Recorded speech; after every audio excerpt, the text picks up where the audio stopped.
Ladies and gentlemen, we are just a few weeks out from OCW's next pay-per-view event, Supremacy, coming to you March 13th. We just made that announcement over on Glory a little while ago. And listen, it has been a long, tough, winding road, and it's only going to get longer. But before we get into anything else, ladies and gentlemen, you should know who we are by now. We are the Undisputed Kings of Commentary. I'm joined, as always, by the PNG of Power himself, Mr. Elias Storm. My name is Stanley Brewer, owner and operator of Overdrive Pride. And, after the fever dream that was last week, we are back to regularly scheduled programming. Elias, how do you feel now that the universe has been corrected? Oh, so much better. Thank God. Opposite day was such a trip. Looking at the inverse logos was gross as fuck. A lot of cool matches, though. The landscape has forever changed. You saw that earlier tonight. One in Glory getting the tag team opportunity coming up short. But new internet champion Ilja Dragunov, phenomenal ladder match in the opposite day. Also, Moose, the current number one contender, Bryan Danielson, the same over on the white brand. I'm very curious to see the fallout of Supremacy. Obviously, that's brand warfare, but after that, it's to build a pick your poison, and then after that, Wrestle Mayhem. That's absolutely right. But you're right. The fallout from Opposite Day and Supremacy will forever change the direction of this company. And it is funny that you mentioned Moose, of course, finally getting his shot at Seth Rollins, finally beating Seth Rollins in an eliminator match. He will get that one-on-one opportunity. We do have news about that. But another big thing that happened last week, Britt Baker earned herself a number one contender's opportunity. The problem with that is that Mickie James defeated Bayley in an eliminator match the week before Opposite Day, which means she too is a number one contender. There's a lot of discussion, a lot of phone calls were had, but Bayley herself, the role model, took to the Twitter sphere today to tweet this out, and of course tagging me in it. She says, quote, "Mickie beating me was a fluke, and now my first victim, the dentist, gets a shot at me." She said fine, and said that she'll take both of them next week. So already huge news to start the show. Hey, bud. Yeah? She spelled dentist wrong? Well, no, she's naming like multiple dentists because she, probably has multiple degrees in dentistry. No, that's not how dentistry. No, that's fine. It's fine. Bailey's a role model. She's a friend of mine. Cool. Moving on. Listen, listen. I'm looking out for your own ass here, but anyways, so next week a huge opportunity for Mickie James and Britt Baker, a triple threat for the Prideful Women's Championship. We could have a new Prideful Women's Champion right before Supremacy. But speaking of champions and Supremacy, so listen, I no longer have an office door. In fact, I no longer have office furniture. Discussions between me, Moose, and Seth motherfucking Rollins were extremely heated, but we have come to a consensus. I tweeted this out earlier today. Major congrats to the Moose Nation for his victory last week. Well, 2 weeks ago at this point. It sets up a title match that has been long overdue, and that is an understatement. Moose has been looking for that title opportunity for so long. And while I know this match is a classic in the making, all parties have agreed that this match will take place after Supremacy, which means that Seth MF Rollins will go into Supremacy representing the Orange brand as the Galactic Champion. I think that's an opportunity that is well-deserved. Obviously, Moose has earned his opportunity. He will still get his opportunity, and in fact, tweeted out not too long ago, he said, "Suck it, Rollins. No amount of vitamins and prayers can keep you from me now. The more you wait, the hungrier the beast becomes." Of course, Moose, 2 weeks ago at Opposite Day, a cathartic beating of Seth Rollins. Multiple spears, multiple very stiff shots to the head. Moose has been waiting for that moment for so long, and now he might finally get the moment that he has waited his entire Overdrive career for. But we will save that money match for after Supremacy. In the meantime, we do have a Supremacy pay-per-view to build towards. So let's go ahead and get into our card for the Orange brand tonight. We talked about this just a few moments ago. Ilja Dragunov, your new, real internet champion. Well, tonight he starts his defense as internet champion with a bang, offering an open challenge to kick off Pride programming here tonight. Anybody can walk down that ramp. It'll be interesting to see who. After that, how about our newest signee here on the Orange brand, Zoe Stark, who we picked up last week after debuting an Opposite Day 2 weeks ago. You get my timelines mixed up. She will take on one half of the tag team Generations in Roxanne Perez. This could be a huge victory for either woman. This will be a fascinating match to watch. At our halfway point, Forever Your Empire Club has fallen way behind, but this could be a huge chance for them or the Elite or the Awakening to make up for lost ground in Faction Frenzy's first ever podium match. A podium match is a three-way dance in which the winner gets 2 points, whoever comes in second gets 1, whoever gets pinned first gets absolutely nothing. So yeah, I was going to ask you what that was about. So the price of a tag match in the balance here. This could be big for any of these three teams. These three teams being up the bottom of the barrel in Faction Frenzy right now. More on that in a sec. But our fourth match, Mixed Tag Supremacy. Two brothers reuniting as bitter enemies. Johnny Gargano, Candice LeRae, The Way, taking on the team of Tomato Champ, Tommaso Ciampa, and Io Sky. Of course, one half of the Shooting Stars. Very, very fascinating match. I cannot wait to backhand, the Zenith brand once again. And then our semi-main event. These three women both have a stake for the prideful Women's Championship. Mickie James, who has defeated Bayley in the ring.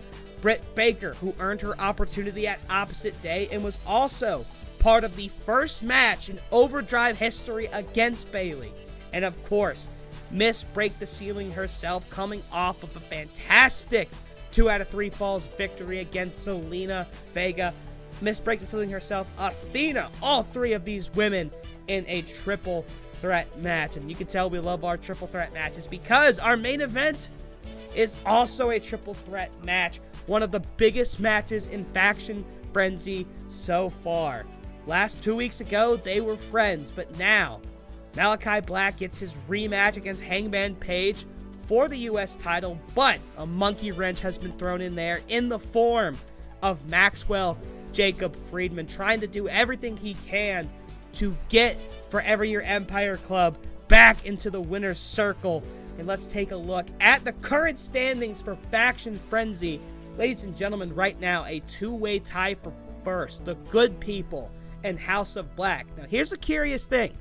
House of Black has 3 tag team victories. Of course, any tag team victory nets you 3 points. The Good People have 2 tag team victories. Of course, them and House of Black teaming up last week against the Prideful, 2 weeks ago, against the Prideful Elite and Awakening. And of course, those 2 teams coming out victorious. But the Good People have had the most success in singles matches so far. Hangman Page, of course, winning the U.S. title off of Malakai Black. And then Claudio Big Stromboli defeating MJF a couple of weeks ago. Then sitting with 3 points, tied for third, is Awakening, who had the early advantage in Faction Frenzy, but unfortunately have fallen on hard times. And then you have the Prideful Elite, also with 3 points. They've just been kind of treading water as of late. A win here and there by the Bucks and by Kenny. But, of course, the Elite struggling to stay relevant and sitting with 1 point. Their only point coming at the very beginning of Faction Frenzy is Forever Your Empire Club. But much like the Dream Open, all it really takes is one night for everything to change. And if any of those teams, not named Good People or House of Black, want things to change, well, they got to score some victories here tonight. But this could be very fruitful for Good People or House of Black. They could, either of those two teams could pull away and firmly establish a lead. It's going to be an extremely interesting night as these 5 factions battle for that spot in the War Games match at Supremacy.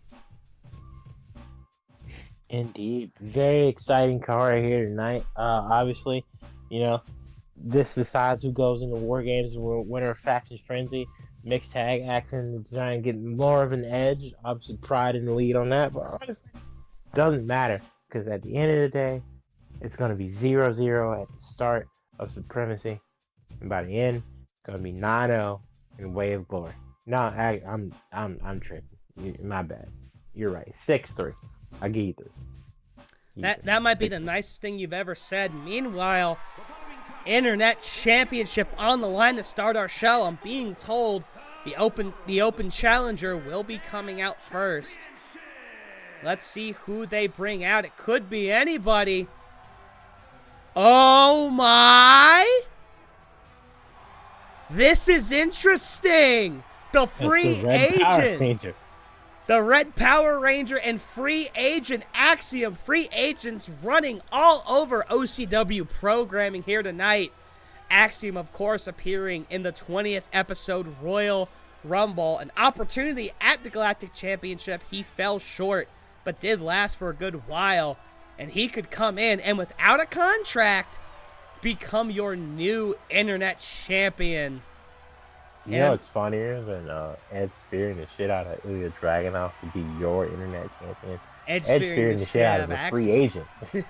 Ed spearing the shit out of a free agent to be your Internet Champion. It's funnier. Well, listen, let's just say if Axiom wins this title, he might not be a free agent for very long. But I understand he can be a bit fickle. I know you and him have had a couple of discussions, and they've kind of fallen through, which sometimes you get that when it comes to free agents. I think it's the language barrier thing. Could absolutely be. I'm surprised you don't speak Power Ranger given all the years you've watched it. But speaking of, I do. I'm just. It's been a while since I've been fluid. Also, he's a British Power Ranger. It's a little bit different. So the accent's super thick. Yeah, the accent's like super thick. Damn. Well, speaking of accents, here's a man with a very ravishing accent. This man is your Internet Champion, Ilja Dragunov, making his first defense tonight. And felt bad for Darby, and hopefully he'll get his rematch down the line. Darby electing to take a little bit of time off. I don't blame him given how much he throws his body. But Dragunov, finally found a stroke of luck here in OCW. It's no secret he's one of the hardest working men in all of professional wrestling. But here on Pride just hasn't been able to quite break through. But he climbed a ladder and absolutely broke through 2 weeks ago to end Opposite Day.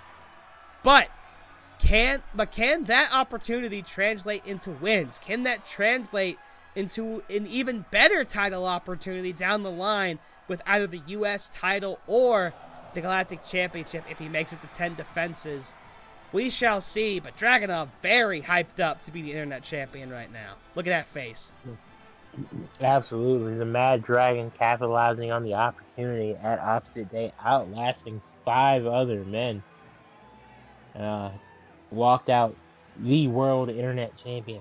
But he's got a tough test ahead of him. Axiom is probably one of the best high flyers on the planet.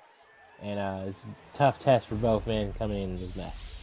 Can the Power Ranger do it?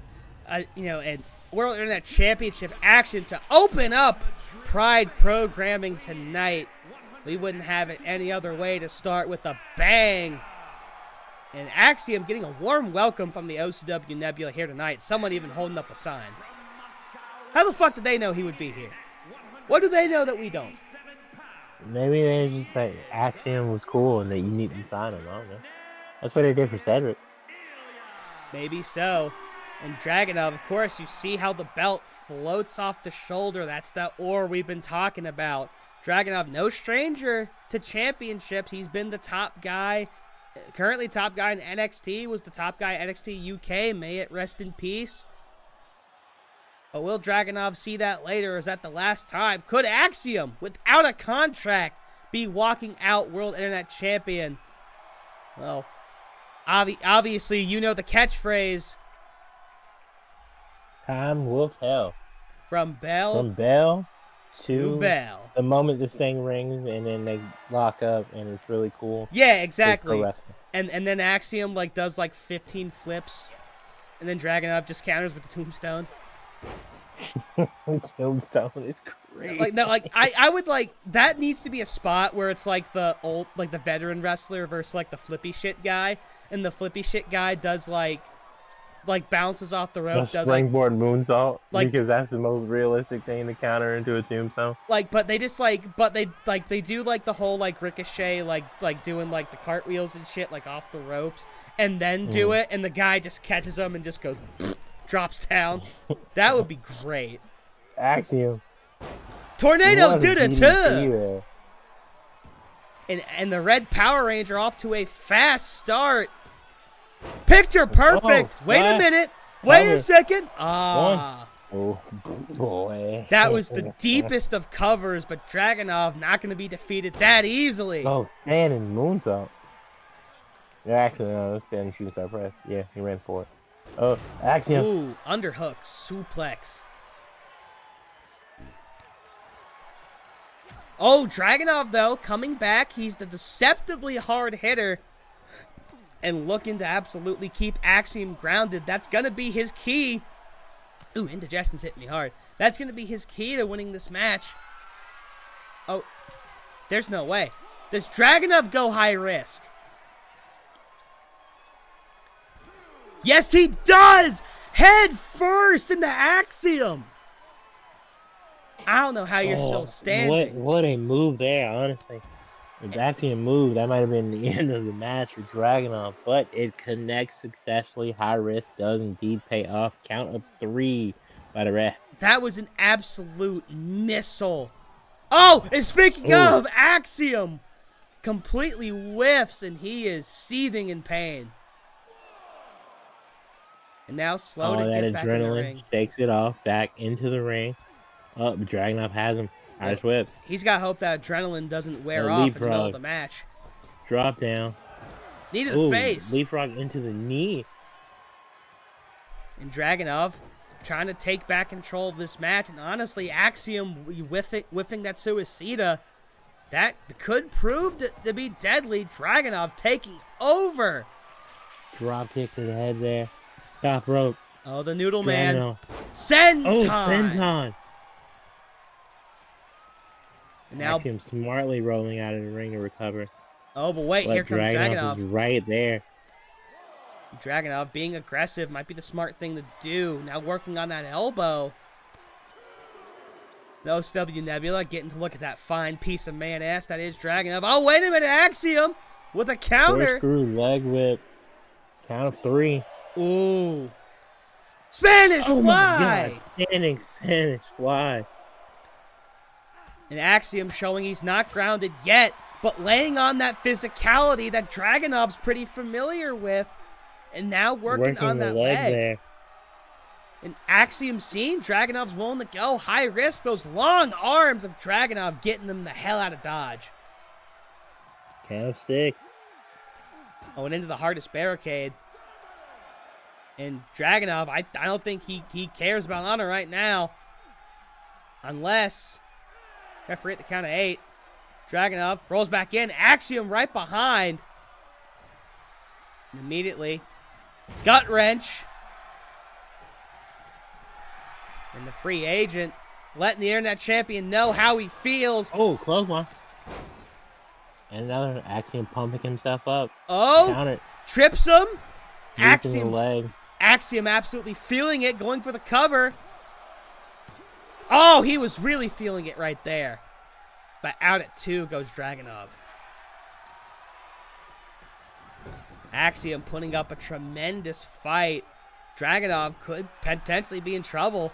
And again, like Axiom, when he did that, when he whipped on that suicida, that kind of looked like it was it. Whoa! Whoa, Axiom! Wait a minute! Out of nowhere! He can pull this off! The free agent! The free agent! Axiom wins! The free agent! I got the paper championship. Yeah, okay. Free agent. goes from unwanted to undeniable. Axiom is your new internet world champion of Overdrive. Ladies and gentlemen, what a match! And Axiom he's taking probably that gonna have belt to with get that force. faceplate changed to red because orange and red aren't the best two colors right now. Like, it's very jarring. Wow. But we'll see. And the OCW Nebula, standing ovation for Axiom, but definitely a look of shock on everybody's face. The free agent coming in out of nowhere. And the open challenge for Dragunov immediately blows up in his face. And Darby Allin is probably still out there looking for his rematch. If we get another Moxley, Kenny, Sheamus situation, I'm going to shit. I want to make sure that shit does not happen. Technically, you're already there. No, I'm because not. Shut up. The former champion didn't get a rematch. And then we have a new champion. And God forbid Axiom loses it next week to another rando. And then that rando loses the edge at Supremacy. And yeah, that's a great point. Axiom, without a contract, could be representing Pride at Supremacy. That is absolutely insane to think about, but Axiom absolutely increasing his stock tenfold to start the night. That'll be a point we'll have to come back to, but we're about ready for our next match, making her Orange Brand debut after signing last week. Nope, shit, the wrong one. Zoe Stark, who's been doing a lot of good shit IRL. I mean, obviously, there's just not a place for her at the top quite yet. But in a Triple H world, I think she gets there eventually. Yeah, it may take a bit. Well, actually, I don't know. Jade, Bianca, 3 horsewomen, Kyrie, Asuka. Which, she already got the title shot, which that match was pretty good. I felt it could have been a bit better. You also still have Liv. Who's on her revenge tour. Who's on her revenge tour. Raquel just came back. And got the spot in the chamber. Tiffany Stratton just got called up. Alba Fire will definitely be women's champion in the next 3-4 years. It's stacked in the alternate universe. It's stacked here in OCW. This match huge for both women. Roxanne Perez has actually had a decent amount of success in singles competition. Her most recent, voyage, if you could call it, with Mickie James as part of Generations, came up short in Blind Bandit 2. But Roxanne has this match right now. Mickie obviously getting ready for her match in the semi-main event later tonight. This could be a very fruitful night for the tag team of Generations. Of course, Roxanne being part of the younger generation. And let's see if what she's learned from Mickie James helps her out tonight. It's a very real possibility. Obviously, Mickie, veteran of the industry, Hall of Famer in 2 different promotions, looking to make it 3. Can impart all the wisdom in the world to Roxanne, but can she absorb it like the sponge that she is? Can she take advantage? Obviously, former ROH women's, actually the first ever ROH women's world champion, as Roxy, has left Reality of Wrestling, Booker T's promotion, and so far, everywhere she's been champion. Oh, what a German there, though. Except here at OCW, but honestly, that may just be a matter of time. It may just be, and again, it's been a bit of a slow climb for Roxanne in her career in OCW so far, but what a driver by Zoe, but I really do think that, the advice that she gets from Mickie James could put her over the top. Mickie James, obviously, will get her title match next week alongside Britt Baker against Bayley, but Roxanne, a couple of victories here and there could put her in that spot as well.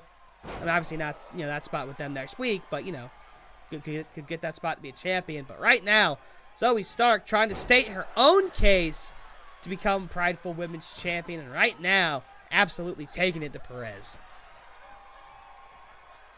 Well, what makes this interesting, too, is that this is technically like 2... Whoa, Zoe!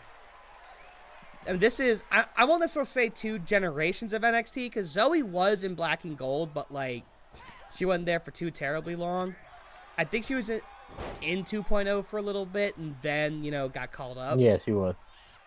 But Roxanne absolutely defined the early 2.0 era. She was champion for a good bit, wasn't she? Yeah, she was. And then she got hurt.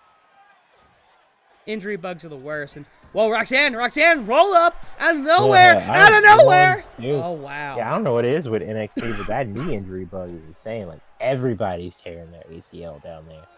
Maybe it's the. They've had like 9 ACL injuries in the last like 2 years. Like Cora, Shotzi, obviously. I think Roxanne's original injury was ACL. Nikita Lyons tore hers like twice. Speaking of Shotzi, what did they show in that title match? Because she got hurt. I know they taped it, but she got hurt during it, right? Yeah, they basically she won by referee. Lyra won by referee stoppage, and then Ava came out and issued an open challenge, and Lash Legend answered the open challenge, and then Lyra beat Lash Legend. Interesting. So they showed the match up until Shotzi got hurt, and then they were like, all right, well, we got a show to put on. And then they did a backstage thing where Roxanne was in the shower during the match, and she got out the shower, and then she kicked the TV over because she took a shower instead of being the main event because she didn't know that would happen, obviously. Damn. Roxanne. Speaking of Roxanne. Page turner. Now that's the only thing I know how to call that. Roxanne trying to bring it to Zoe. Roxanne almost won with that roll up a little while ago, taking down Stark and delivering some vicious rights. You know she calls her Code Red Pop Rock? That's amazing, and I love it. That's the first time I heard name her finisher like this week. I mean, I will say I liked Pop Rocks. Like, that's all I can really say. Like, I like them. Like, I don't think they're like. Yeah, that was the most average ass cameo. Like, after you got over the novelty of shit crackling in your mouth, I was just like, yo, this kind of ass. Like, it don't taste like none. I mean, I won't say it's ass, but yeah, the whole actual popping is what makes the candy. It's not something I go out of my way to buy. The band commercials are the best part of Pop Rock. The band commercials. Not a good candy. I mean, I've seen the band Skittles commercial where the guy's fucking his wife in the ass. I didn't think we needed to get that graphic on YouTube of all places. But hey, have you heard the shit that I've said and that other bloke who does the stupid ass streams every other day of the week does? Have you heard what we've said? I have. Zoe Stark. Oh, what a kick. The fact that this channel hasn't been nuked off the platform is amazing. Zoe Stark, meanwhile, huge victory. Perez comes up short once again. Yeah, no, the Pop Rocks one with the girl gets the A because of the college. Oh my god! Oh, I do remember that. Yeah. I think someone made the other guy watch that on stream one time. I think that's how he first saw it. Yeah. Oh my goodness. But Zoe Stark, a great victory to open up her Overdrive Pride career. Possibly the first of many, but so far, not a great night for Generations. But that could change in the semi-main event. But right now, Roxanne's got to go to the back and definitely got a lot. Book 3 triple threats in one night. Well, 3 is a magic number, you see. Jesus. Yes, it is. Well, I mean, there are only 2 triple threats in the 3-way dance. That's still a triple threat. It's just but they're dancing, Elias. it's just an elimination triple threat. Oh, God. Well, anyway, I mean, this is more than just a triple threat, more than just 3-way dance. As we explained earlier, our third match tonight, is a podium match. Winner gets 2 points. Second place gets 1 point. Whoever gets pinned first gets absolute jack and shit. And this podium... Wouldn't it realistically make more sense to be 3-2-1? For podium purposes? Well, why should you get a point for just being in the match? You know. I'm just saying, if it's a podium, there has to be a last place, and usually it's like first, second, third. Does last place get a point in Mario Kart? I don't think so. Yes. Literally, yes. Well, you know what? You're playing the wrong Mario Kart. Anyways, Robert. No, wait, no. Yes, you get 1 point last place. Listen, I considered it. I really did. But I felt 3-2-1 was just a bit extra. And maybe if it's 2-1, they'll fight for it just a little bit harder. And Robert Roode's been needing to put up a good fight as of late. I'm not going to lie. His run in OCW's been kind of disappointing. It's been terrible. Of course, I mean, he's lost his Faction Frenzy singles match, only one he's been in.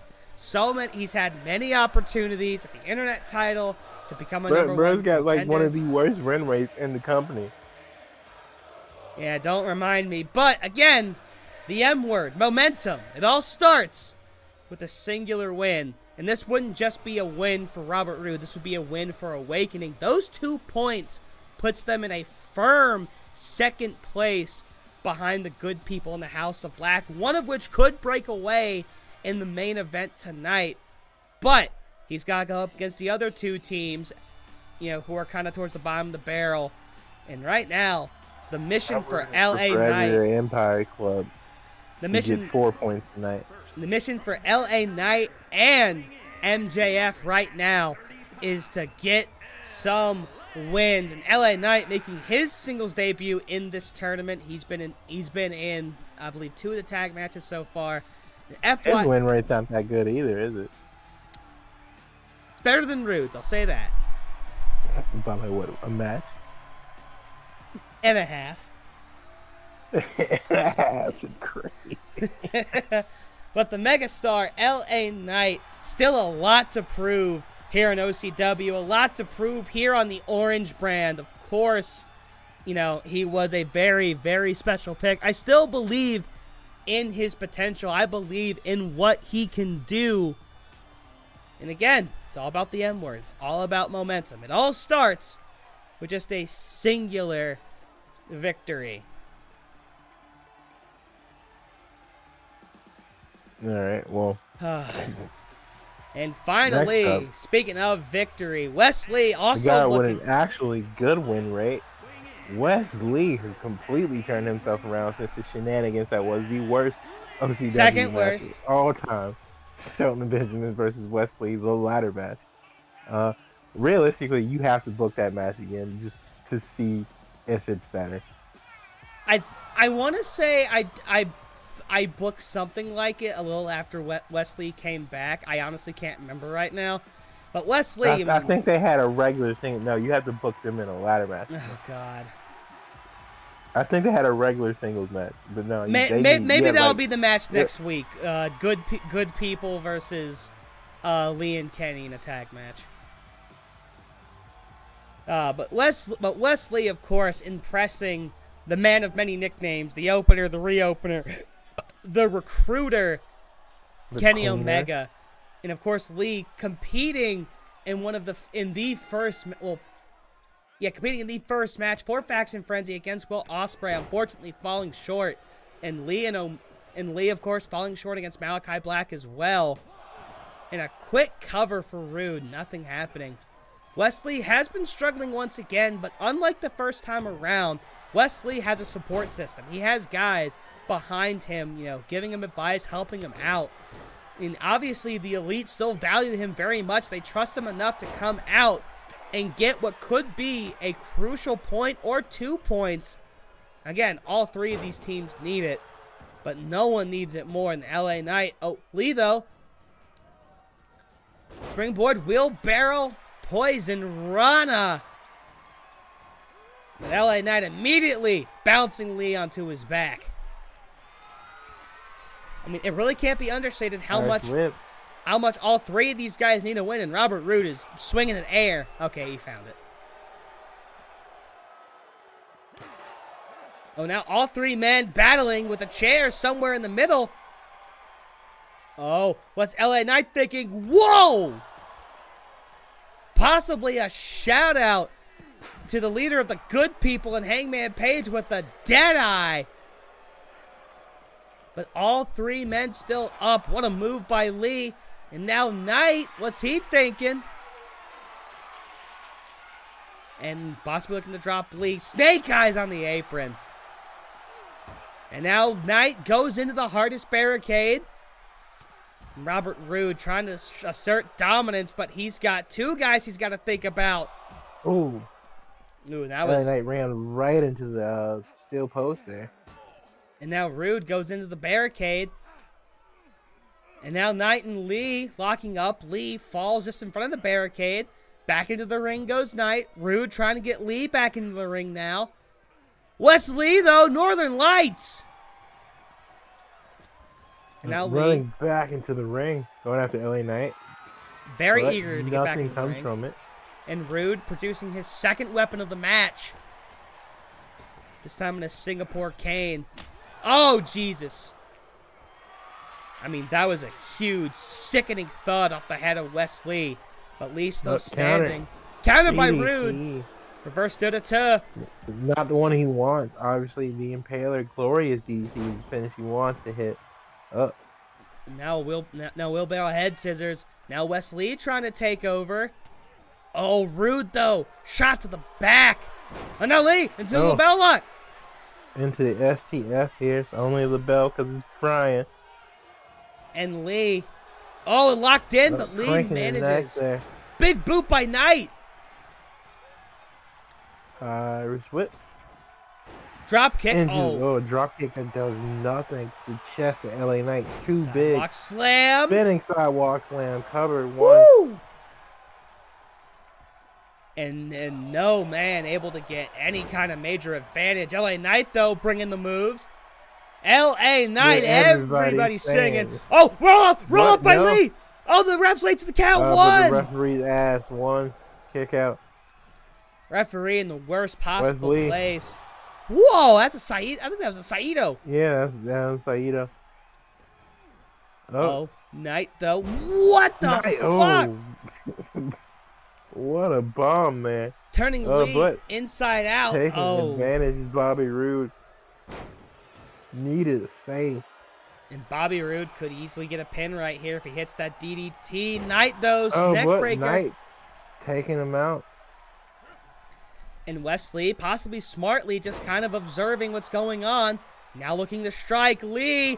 Oh, the V-trigger! Taking that. Oh, spine buster by Roode.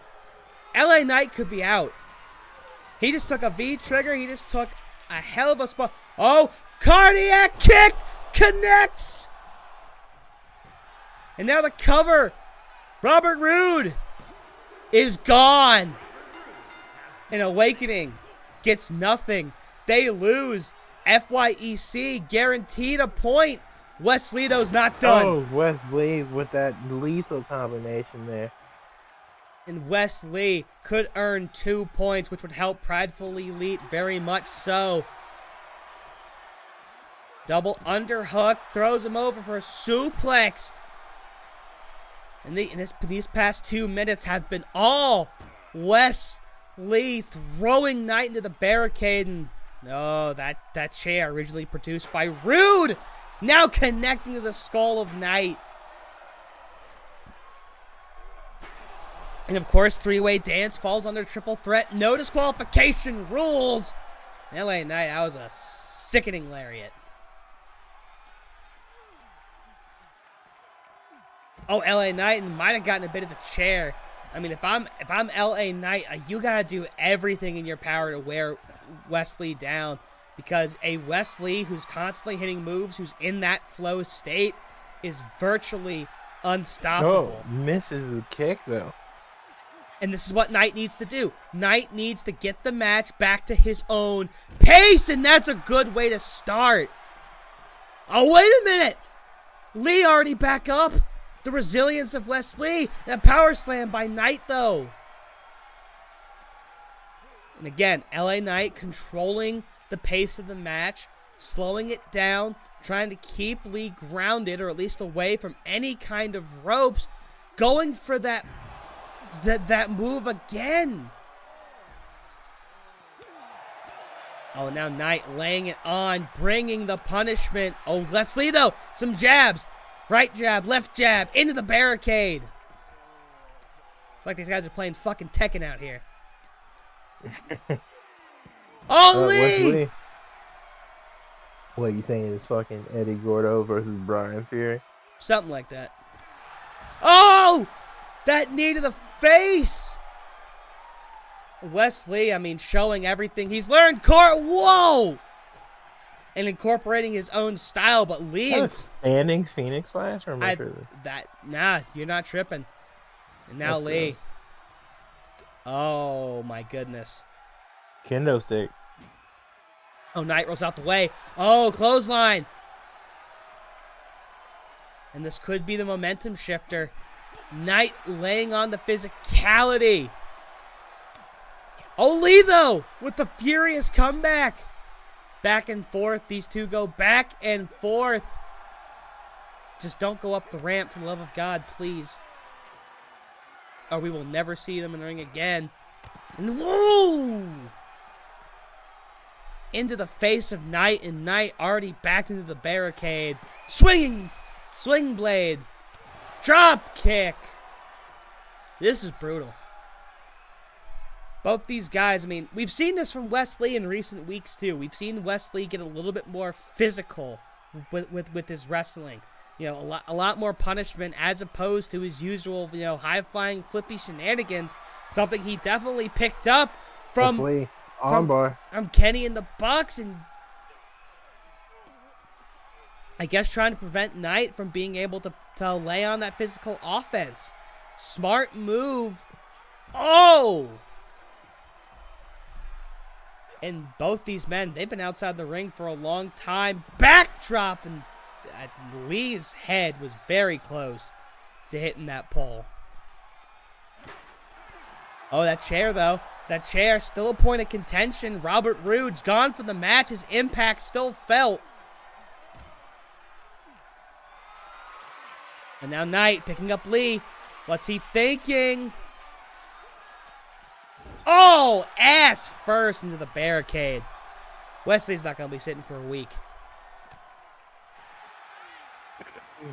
What a match so far, ladies and gentlemen. Wesley and LA Knight. I've honestly turned this into a single classic.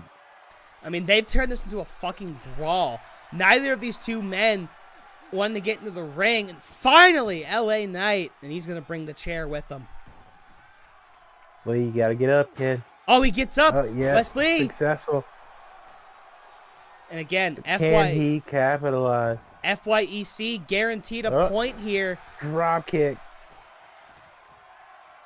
Oh, and Lee, I don't think he knows what his next move is quite yet. Knight crawling to the corner. Where's Lee? Oh, this may be it, ladies and gentlemen. Cardiac countered! Oh, no, countered! Shades of Malakai Black last week! And now, blood force trauma! Yes, this may be it. Wait a minute, though! Wait a minute! Ref doesn't see it. No way! Knight picking up a much-needed win for Forever Your Empire. What a match. Honestly, forget about Bobby Roode even being in it. These two put on a 3-star classic all by themselves. And LA Knight. What everybody's saying. LA Knight. Everybody going, yeah. But you have to realize that is the second match in a row for Wesley that the cardiac kick has been countered. Malakai Black did that about 3 weeks ago on the last regular edition of Overdrive Pride, the week before Opposite Day. And just, oh my God. If I'm Wesley, that has to be fucking with his head.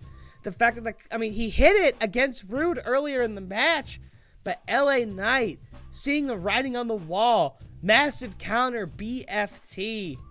Prideful Elite loses in heartbreaking fashion, and now a 3-way tie for third as FYEC ties Awakening and the Prideful Elite. What a night, what a match. And as we recover from that, ladies and gentlemen, next up, we got mixed tag action, mixed tag supremacy as old foes collide in more ways than one. Let's wait for it to do the thing. There we go.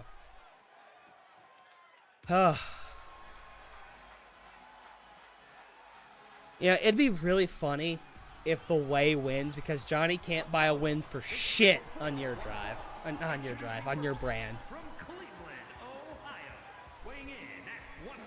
Oh, man.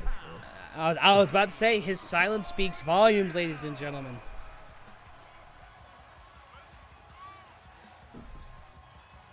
Now, mixed tag match. This is something that we've rarely seen on Pride. It's definitely more of a Zenith brand staple. But I figured, hey, why not beat Elias at his own game? Have my own mixed tag match for supremacy's sake. Yeah. But, you know, Johnny Gargano, Johnny Wrestling, the heart and soul of NXT, honestly, has an opportunity now to prove that he is the better man of the other half of DIY. And his wife is along for the ride. Obviously, she has history with EO as well.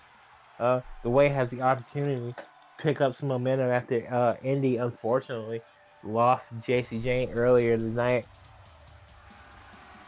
And now we have seen Candice LeRae well, it's in the singles match, but we've seen Candice LeRae. I mean, she loves to bust out the big moves a lot. There's no doubt that she has created some moments here in Overdrive and a chance to create a huge moment on the opposite brand if her and her husband can pick up a win, which, I mean, they say when you go 2-on-2 with two other wrestlers, you have a I'm not even going to begin to do that. What would the percentages be for a tag match? Because I feel like the whole 33 and the third thing wouldn't work if it's a tag match. Fuck that. Don't even bother, bro. Don't even do that yourself. And the fans giving out a DIY chant here as DIY's other half makes the appearance. But they immediately start booing Ciampa, so you know that cheer was mainly for Johnny and Johnny alone. Tomato Champ, a bit of a tumultuous road in recent memories. Absolutely basking in the hatred of the OCW Nebula. Of course, Tomato Champ, one of the first men to compete for the Galactic title, has had a hard time getting back there. And right now it's obvious who the fans' favorite member of DIY is. And hint, it is not Tommaso Ciampa. But, I mean, you have to realize just how much this match really means to all competitors. I mean, you've said that Candice and Io have history, but obviously Candice and Johnny, the very tumultuous history with Tommaso Ciampa. Of course, a lot of friendships, a lot of post-credit tomfuckery happening. You know. Yeah. But then you have the wild card in this match, at least kinda. Again, we know that they have history, but Io Sky, because obviously, I don't know. I'm sure Tomato Champ's married, but not the same situation. He is. Have you not seen the documentary during his NXT run about him having surgery and his kids and all that? I've seen clips of that. I've seen clips like post surgery. I saw him in the neck brace having to give the belt to Triple H. You better believe it, because I saw that during the build of his match with Gunther. He's definitely married with 2 kids. Well, because I know his finish is named after his daughter. Yeah, I knew that. Like I knew that. I just hadn't seen those specific clips that you are speaking of. Again, except for whatever reason, the build to, well, he was Walter at the time, and now DIY gonna start off this match. But I do know that necklace he wears was made by one of his kids. Shot after shot. Yeah, there's absolutely no love lost between these two. In the alternate universe, DIY is in the thick of it when it comes to the Undisputed Tag Team title. I really hope that they go and win in that Mania. That's a very Triple H booking decision. And Ciampa took a while to get up as Johnny tagged out to Candice. Oh, and a neck breaker by Candice. She loves doing that, especially off the top rope. Oh my goodness, Code Red! Oh my, off rip. Let's go, Candice. And Io's got to roll out. The Wrestlings! Jumping crossbody. The Wrestlings with a huge early advantage. And back in the ring goes Io, but Tomato Champ already back on the apron. Ooh! Oh, drop kick there. And this is why Johnny and Candice were 2 of the best wrestlers on the independent scene before they got signed. Now, tell me something, because, I mean, obviously you were there in the thick of it during the entirety of the DIY saga. Into the thick of it? Yes. So, well, I mean, what was that like? I mean, again, there was multiple post-credit beatdowns. One where Tommaso threw Johnny into the Tron. Counter. And then, like, they feuded. Then Ciampa got hurt, and then he came back, and Johnny was like, no, you can't just come back and be the good guy. Right. Yeah, no, it was weird. That is my favorite NXT rivalry of all time. Because it's such a branching story arc, because that includes like Tommaso's rivalry with Malakai Black. That includes Johnny's rivalry with Adam Cole. Because when Johnny finally won the big one, obviously you see Tommaso come back and like they embrace and celebrate and stuff like that. It was dope, because that whole tag team run started with them getting signed together, and then that was around the same time the Cruiserweight Classic, which is still the greatest tournament I've ever seen on WWE programming. Mm-hmm. God, why can't we have another one? Because Vince we got 4 Mae Youngs too. Because Vince didn't believe in the Cruiserweights, and that was his problem. We got 4 Mae Young Classics. We couldn't get one more Cruiserweight. Vince I'm a tweet Triple H. Oh shit! And going through Ciampa. He had to go through Ciampa for that, and that wasn't crossbody. That was a suicida. But yeah, and so then that led to them feuding with obviously FTR and the Authors of Pain, and then like obviously they lost tag team titles. Johnny gets betrayed by Tommaso. Tommaso goes on his monster run, wins the title, gets hurt, has to give it up, and then Johnny starts his journey into trying to be champion. Like he has that 5-star match with Andrade, but he just can't win the big one. This shit always happens, and then Johnny goes away for a while. He does the Shawn Michaels on Lost My Smile. Oh my god! Wait a minute! Referee's at the count of 8. Referee's at the count of 9. What the? Wait, no! No! Ew! What the fuck? No, you dumbass! You dumbass! It was right there! It was right there! We take the easy victories on the road to supremacy. Star ratings be damn! I want this man to suffer, but no! This is bullshit! Candace returning his favor. Like, literally, count of 9. And I'm like, okay, I'm here for this. And Io's like, oh, hey. Johnny. High five, bitch. God fucking damn it. Tap him out, for fuck's sake. His feet are definitely in the rope. You know what? Fuck you and your ropes. Oh, Johnny fighting out of it. Literally a second away. I don't know what was on the mind of Sky. I don't know if Ciampa had unfinished business. Another running bulldog, Johnny. Backbreaker. But now both members of Team Ciampa and Sky are paying for it. Io Sky's been taken out on the outside. To the corner. Johnny. Lawn dart. Oh, Jesus. Oh! Yeah. Here's the cover. 1, 2. Oh, Tommaso kicks out. And Io looking. I don't know what she's doing. She's on the wrong side. She is. Wait. Oh, no. Okay. I think she's got head damage. Back into Candace. Oh, okay. I guess the... What the fuck, dude? No. Was the CPU just didn't know what to do and it was just like anticipating? Yeah, I guess. Oh, Io, double underhook to the center. Oh, backbreaker. And Candace might need a whole ass new spine after that. And dragging her to the ropes, but if she tags, and Johnny has to come back in. So. And again, help anyway. Io and Candace countering. They were a second away from victory. And I can't fathom. Wait. Candy's wall ride. Oh, Candace climbing up. Uh-oh, we've seen this before. Yes. Top rope. Candy's wall ride. Cover. 1, 2. Oh! Io kicks out. I thought that may have been it. What a match so far. And I guess the men's is not allowed to break up the women's pin or something. Io with the clutch kick out, and now Johnny and Ciampa taking it to each other on the outside. Whoa! Springboard boys. Oh, Io saves the match for sure there. And Io rolling out, but smartly rolling back in. Candace. Another neck breaker. Johnny still kicking Ciampa's ass. Top rope. Candace up top. Looking for a moonsault. It's chaos here at the OCW Theater. Kevin Dunn, eat a dick. Cover 1, 2, 3. Let's go. And the Way picks up a very cathartic victory. Exercising some demons.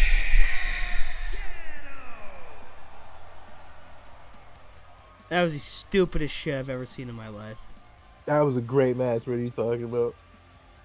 You're welcome for the 4 stars.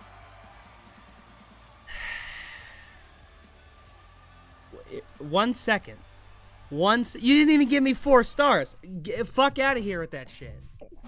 You know, Dave's been tripping lately, bro. He been tripping since the start, at least when it comes to my shit. The wrestling's proving they are the superior tag team. But now we've got this. I mean, they were a second away from losing it. Io fucking threw that shit. It sounds like Io didn't want to win that way. Nah, I think the fix is in. I'm mad. I'm gonna load up the entrances and then I'm gonna go get a piece of chocolate from my fridge. Why is chocolate in your fridge? Did it melt or something? Because I didn't want it to melt. That's why your air is on in your apartment. What's wrong with chocolate in the fridge? People freeze their Reese's all the time. Well, yeah, yeah, but then they take it out. They don't leave it in there. Yeah, I put the chocolate in there today. Alright, okay. While he does that, bitching and moaning about the fact that... You're bitching and moaning to me about chocolate, you piece of shit! The rightful tag team won as Mickie James... Fucking not like in the vein in the Snickers have an ass? Her way to the ring, ladies and gentlemen. Mickie James is a 10-time women's champion, 5-5 in each company, TNA and WWE respectively, looking to make sure she continues to make her mark in professional wrestling. The, in my opinion, dual Hall of Famer, looking to kick us off here tonight. Hardcore country and all. Is he gone? Alright, he's gone. Alright, so how y'all doing today, chat? I'm not looking at y'all, but I hope y'all doing alright. Vibing and shit. Enjoying life. Processing emotions properly. Unlike Stanley. I never process anything properly. Dr. Britt Baker, DMD, ladies and gentlemen. The dentist finally back in the title picture after, honestly, what, like 6 months? It's been a while. I got a picture of chocolate. Kind of like her AEW run right now. But she's also taking care of Adam because he was sick for a while and then he got back and he got injured again. So. Yeah, no. I mean, after her great run as women's champion, AEW's done nothing with Britt, and that's a crime. I feel like because she was on TV too much and people were complaining, so she was like, all right, bet. And then Adam Cole like almost died, so that was the thing. And then she was taking care of him, then he came back, and then she came back, and then he got injured again. So now she's just helping him while also doing her dentist practice. Because she's still a licensed dentist and she has her own practice, so I'm sure that keeps her busy. She probably also makes... I mean, they have to be making hella money right now. Oh, dentists make good money for sure. And then plus... Yeah, expensive getting your fucking teeth pulled out in. No, trust me, I know. I mean, I've had braces, I've had wisdom teeth pulled, I've had just about every kind of major, like, dentist or orthodontist appointment outside of getting an actual, like, non-wisdom teeth pulled.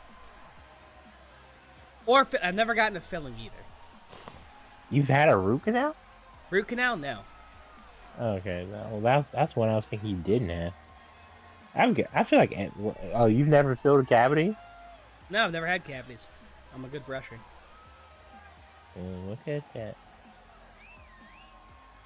Hi, Christina, Miss Break the Ceiling, Sans briefcase. I mean, why would she need it right now? It's just a regular match. Well, she's the briefcase holder. She has to carry it with her everywhere, so we know she's the briefcase holder. I don't see Miro holding the goddamn briefcase. Because Miro's the international champion. He's got 2 arms. It's with his hot wife. All right, why are you worried about it? I asked a valid question. Well, then why are you worried about her case? Championship. She's carrying no championship. Why are you getting on my case when he's not carrying his case? Because he's fucking terrifying. She's not. What do you want? What do you mean she's not?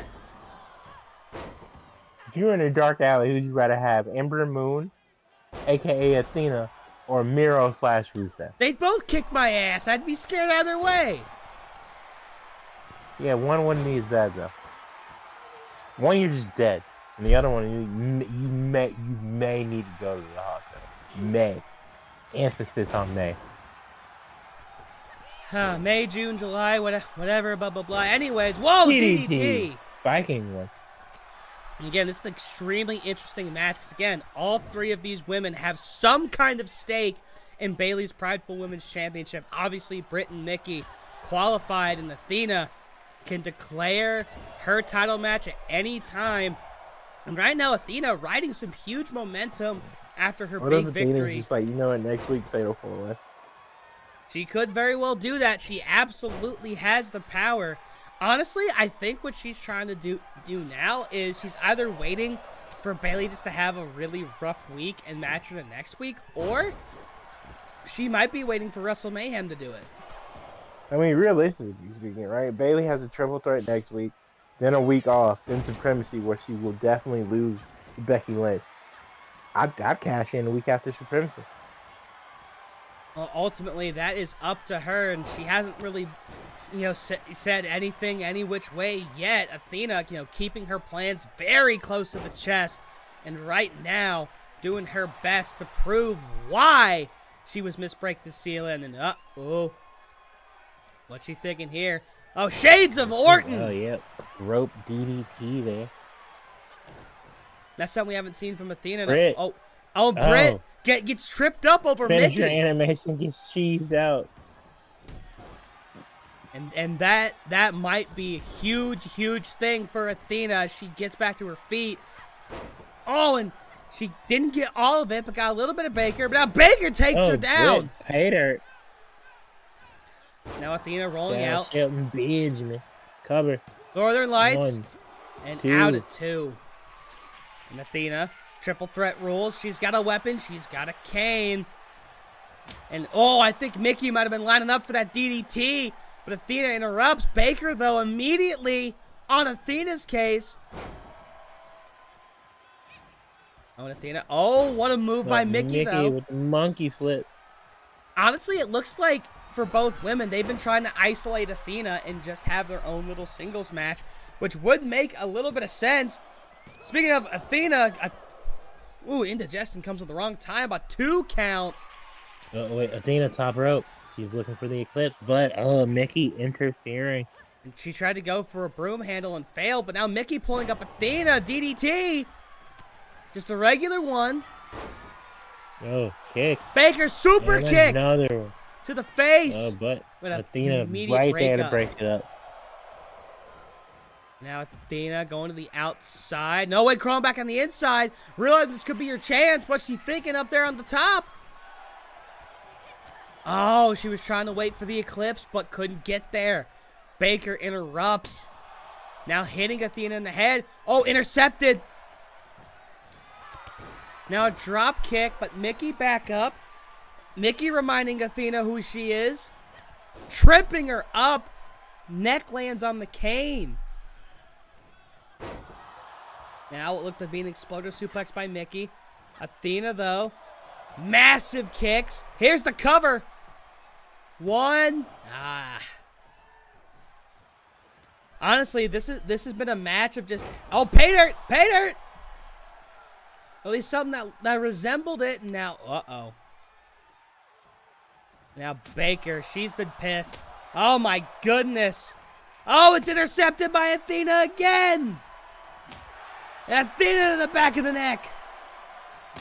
Oh, my God. But then, Baker. Interrupts. Nikki. This has been a wild back and forth. Now gut wrench. Helicopter action. Oh, and a disrespectful slap to the back of the head. Ooh, and now Mickey trying to drag Athena. Looking for something. Whatever she thought of. Athena's out the ring. The stomp. Oh! Curb stomp! Cover. Oh, Athena back in the ring. Not even a count of 2. And that curb stomp. Yeah, but Mickey's down. This is Athena's opportunity. That curb stomp was absolutely picture perfect. And now Athena. Oh, Mickey, though. Just a little bit too much time. Wait, Nick DDT. Out of nowhere. Connects. Oh, Britt's got to get up. Yeah, my goodness. Not an easy day for Eddie's women's super kick. Super kick everywhere. Cover. 1, Athena. 1, 2. Wow. Athena saves the match for herself. All 3 of these women back and forth they go. Oh, neck breaker. Oh, countered. What an arm drag, but a kip up. Oh, Mickey again. Nick DDT again. But they're all alone this time. Oh, cover. There's Athena in the ropes. Wait, Britt. No. Britt's back up. 1, 2. 2. Will she make it? Oh, just in time. Had to go cross the ring in order to get there. Neck breaker. What does Mickey James have to do to win this bitches match? with a kendo stick, I would assume. Excuse my friend. I love how that. Oh, super kick. I love how that whiff is what put it over to the 4-star. Into a tornado DDT. And Athena feeling it. Can she finally hit the Eclipse? Not going for it yet. Armbar instead. Trying to prevent that lockjaw. Very smart. Oh, now Athena. Oh, taking out Mickey. Cover. Oh, kendo stick shot. It's still down. 1, 2. Oh. Britt. Okay, I was like, Britt would not have made it in time. Mickey out on her own power on that one. Wait. Watch out. No. Oh, Britt. Ooh. Oh, Irish whip. Elbow. Crowd on pins and needles. Press. Crowd on absolute pins and needles watching this match. Oh, now Athena. Gut wrench. Oh! Ooh, but then a drop kick. By Mickey, though. God. Britt's out. Mickey has the opportunity. There has literally not been any room for anybody to breathe in this match. Oh, broken over the back. The Singapore cane finally gives way. And Mickey exhausted. Britt. Oh. Saito. It's any women's match at this point. But all 3 showing signs of fatigue. Mickey just trying to collect herself. And Britt not letting her do so. Out rolls Athena. No way. No fucking way. Britt Baker. High risk maneuver. We don't see this too often, but she pulls it out when she needs to. Referee staring in a suggestive place, has to get out the way. Hits it. Suicida.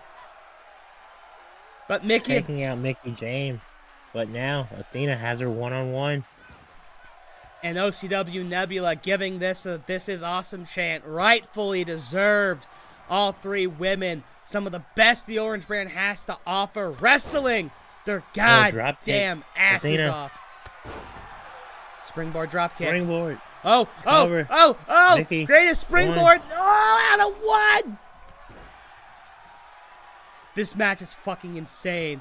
This is absolute insanity. No one getting any momentum. No one giving any way. Deep McDDT.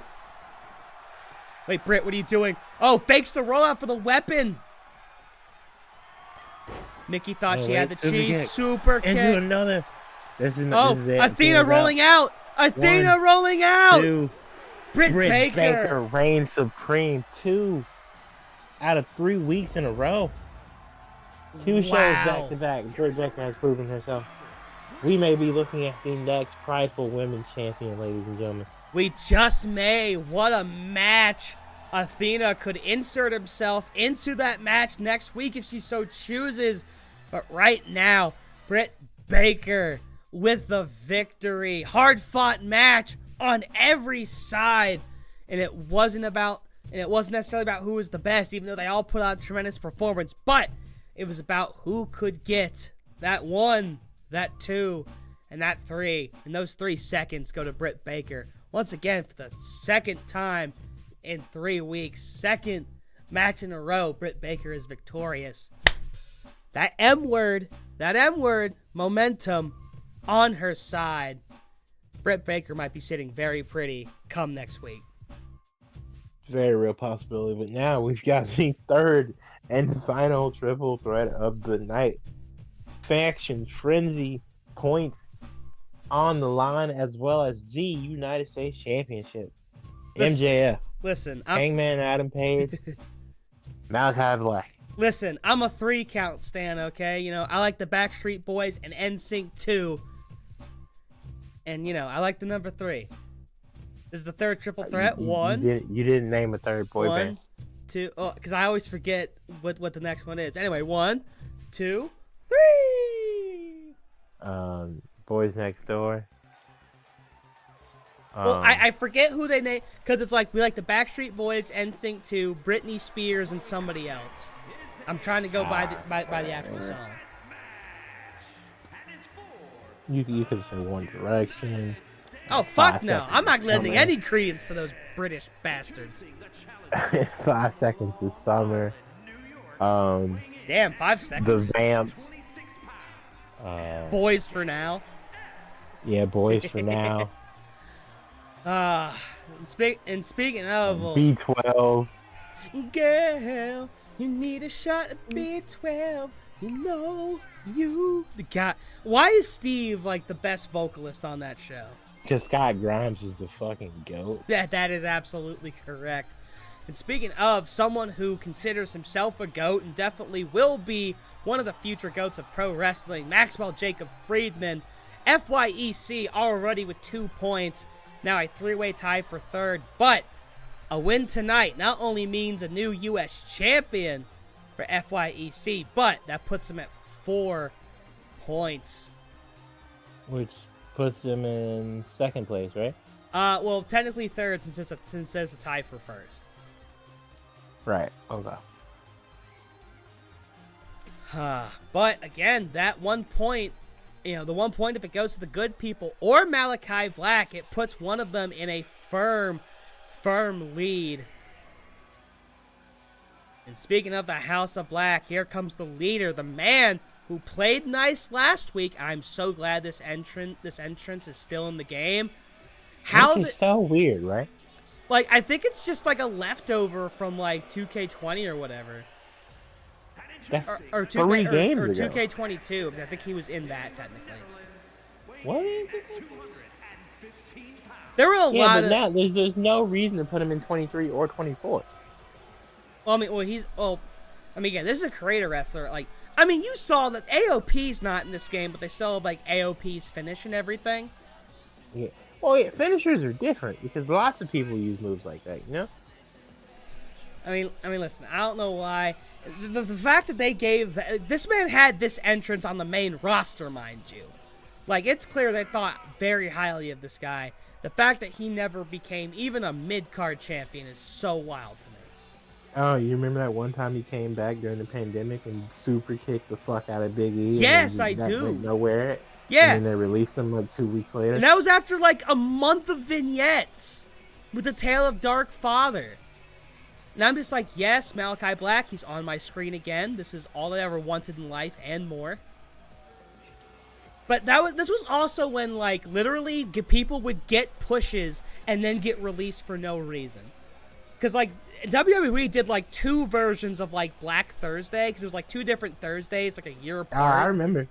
But that was during the time where they were just, like, releasing people for no goddamn reason. Because it wasn't just Malakai Black.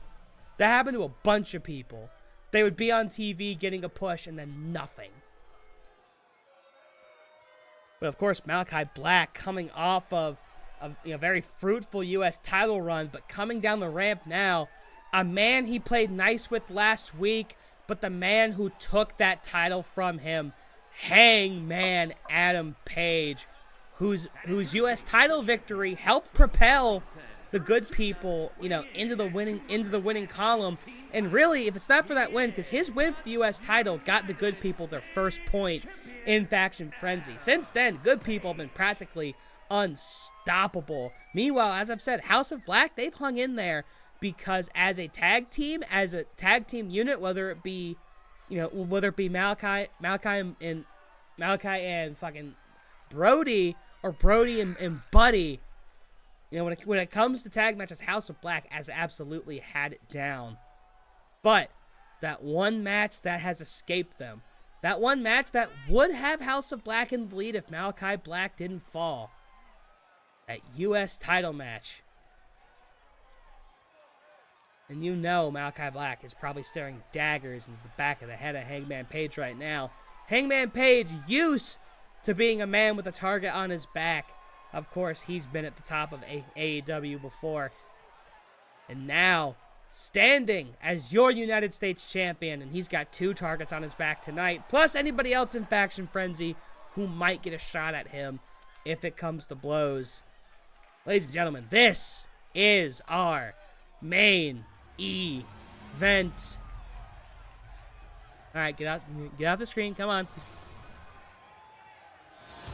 Come on. Why are we still waiting? This is an epic showdown. I want to see this happen now. You're the one who didn't pace yourself when it came to doing the thing. Well, you know what? That is my fault, but it's also not my fault. Black, Page, and ring the bell, ladies and gentlemen. Final triple threat of the night. United States title on the line. Faction Frenzy Supremacy on the line as well. Like, honestly, if Black or Page win this match, then their faction have the keys to the kingdom, in a sense. That they are in the driver's seat when it comes to being in war games. 100%. And that Malakai Black immediately going after MJF. Probably feeling MJF doesn't deserve to be in this spot and trying to isolate him. And Hangman Page, not stupid, grabbing a bat because he knows the violence that's about to be inflicted. Oh, and picking up Malakai Black from the sitting position. Hangman Page says, fuck your poses. Fuck you building the finisher. Baseball bat. Into the head, into the dick of MJF. Good God. Yeah, that guy's probably hurting right now. Suplex. Oh, no, baseball bat failing there. Oh, and a nice little suplex, but MJF's right there. MJF and Hangman Page, a little bit of history. And now MJF. Oh. Clothesline. Taking him. Wait. Oh, MJF. We haven't seen this in a very long time. MJF. Whoa. Black smartly moving out of the way. And already a "This is awesome" chant by the crowd. And now, double team suplex. And now they were trying to. Oh Jesus! Right into the pole. But now Page into the barricade goes MJF, and now throwing Page.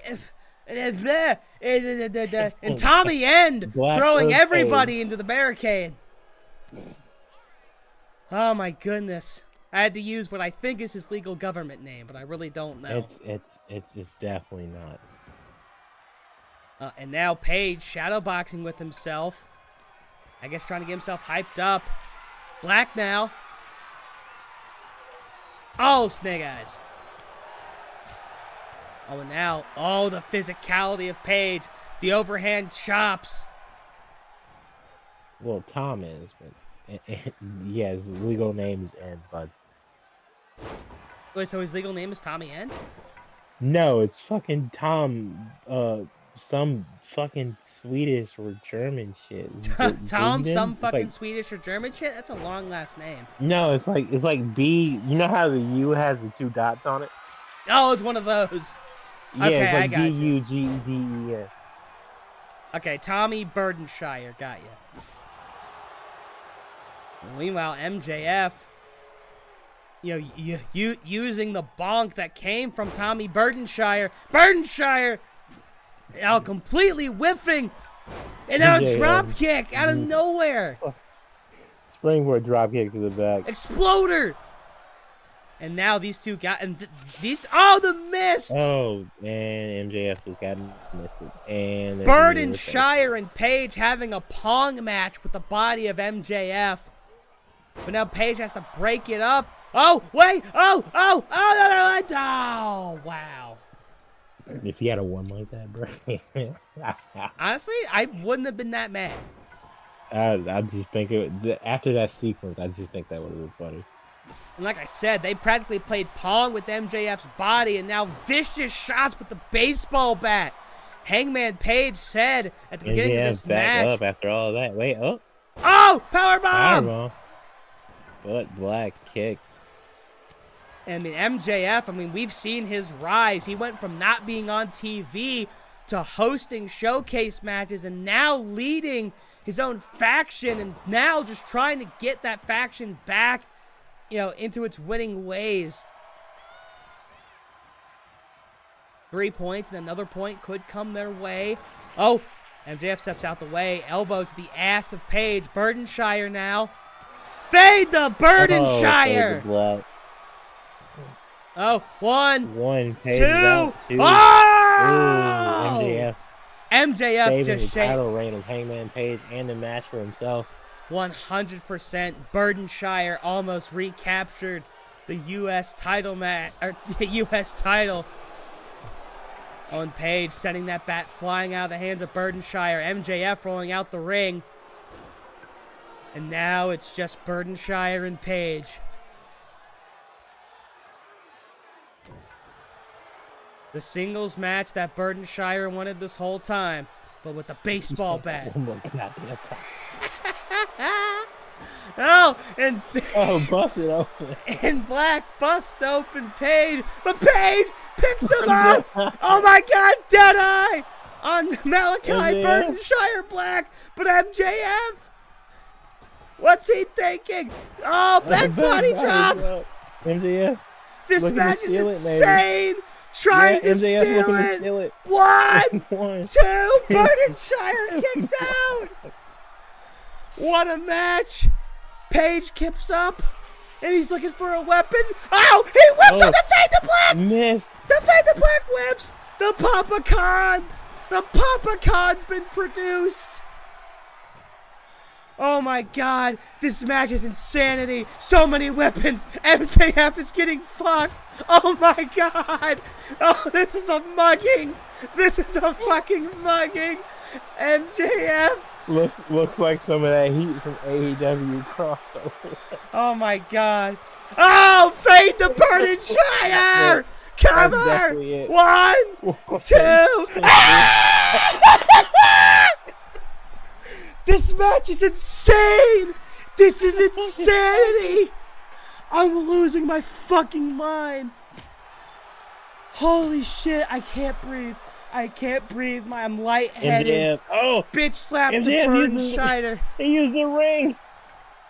MJF used the ring. My God. I didn't even know he still had that. I didn't know. DDT.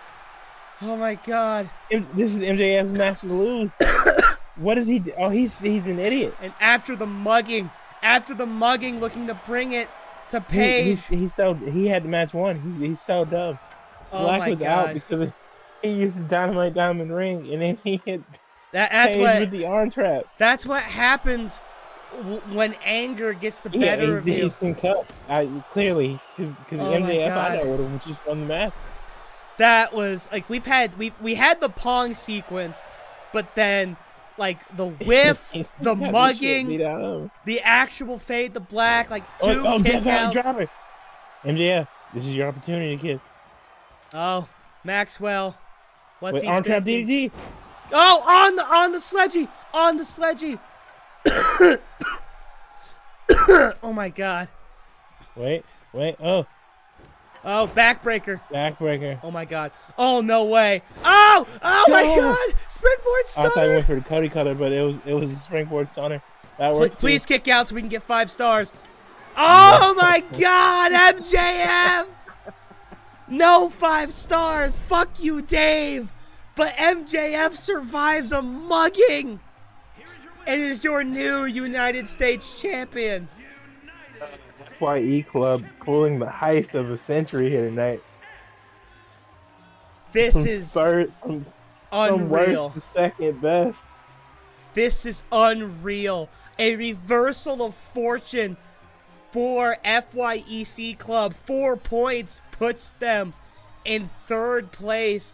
Tied for first is still the Good People. And, oh my god, and House of Black. MJF survives an actual mugging to win a classic match. Go fuck yourself, Dave. That was 7 stars. It just wasn't in the Tokyo Dome. Seven's a stretch. I give you 5. Okay, fine. Oh my god, I can't even process what just happened. That was the nuttiest fucking match in the history of this brand. Holy shit. It would have been so much. There are 3 different points in that match where I was just like, that should have been the finish. MJF getting misted and then hit with the fucking fade to black. And then Hangman rolling up black. I was like, oh, is this it? 1, 2, 2.5 kick out. I was like, all right, cool. MJF getting the shit beat out of him. And then a fade to black on the Page. Like, that should have been it. Yeah, fade to black the Page after they joint beat shit out of MJF. That's it. 1, 2, 2.7 kick out. Oh my god. The fact that he got. Oh. Look, and then MJF goes, Dynamite Diamond Ring. Alright. Black's knocked out. Okay, cool. Arm trap DDT. Pin Hangman. Nope. Hangman goes to the fucking corner, so he decides to beat the shit out of him with the bat. And I'm just like, okay, this is the concussion talking. And then finally, MJF finds a way. God. And your new United States champion in a match that I know Malakai Black didn't feel that MJF should have been in. Well, he's there now. And he is now your new United States champion. Congratulations to MJF. He is now a champion 2 times over here in Overdrive. A brief run as internet champ. And now United States champion after surviving the most brutal mugging I think I've ever seen in a wrestling match. Outside of when the top guys got the shovel for the first time. But of course, that was prolonged over the span of 30 minutes. God, what a night for Overdrive programming. I am going to need a lot of time to recover from that. But what a finale. What a way to cap off the night. And once again, it seems the landscape of Overdrive has once again shifted. We have 2 new champions at the end of tonight. Axiom with no contract, World Internet Champion, and out MJF, who went from being knocked out of the world title picture very early on, is now your new United States champion. There's nothing I can really say to wrap things up. Elias, do you have anything you would like to say? Wild night on both brands. Obviously, the Orange brand definitely a lot more shaking up than the Zenith one, but we still got 2 weeks now until Supremacy. March 13th, mark your calendars. March 13th, be on the lookout for brand warfare, war games, champion versus champion. We've got some cool stuff for the pre-show too. We'll be announcing that within the next few days. But that was a great ending to a good night, and he's Stanley Brewer. I'm Elias Storm. We are your kings of commentary. Thank you, and good night. Good night, everybody.